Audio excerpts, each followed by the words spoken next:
नमस्कार मित्रांनो, माझं नाव पूजा महेश ठोंबरे. आपण आज शेवगाव या ठिकाणी आलेलो आहोत. त्या मावशींना आपण अमृत ज्यूस दिलतं. त्यांना एकच बॉटल दिलती. त्यांना डॉक्टरने रक्त भरायला सांगितलं होतं. तर म्हटली एक बॉटल घेऊन बघा, तुम्हाला किती फरक पडतो ते आपल्याला माहिती आहे. त्यांना एका बाटलीत इतका चांगला फरक आलाय. त्यांच्याच तोंडून ऐकू आपण. सांगा तुम्हाला काय काय त्रास होता? मला हे गुडघे हे सारा त्रास व्हायचा आणि जेवण जात नव्हतं. जेवण मग आता जातं का जेवण? हा आता जेवण जातं 4 पॉईंट 4 पॉईंट रक्त होतं. फक्त 4 पॉईंट मग आता वाढलं. आता वाढ चक्कर बिक्कर म्हणजे डॉक्टरने तुम्हाला रक्त भरायला सांगितलंच होतं का? घालायचंच होतं. घालायचंच होतं ना. मग औषध घेतल्यावर लगेच कॅन्सर झालं का? टेन्शन नाही. म्हणजे दवाखान्यात गेलेच नाही तुम्ही? मी गेलेच नाही. गेलेच नाही का? आता पहिल्यापेक्षा कसं वाटतं?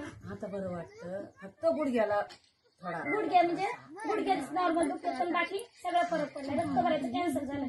तुमच्या चक्कर वगैरे सगळं राहिलं. जेवण जातं का तुम्हाला?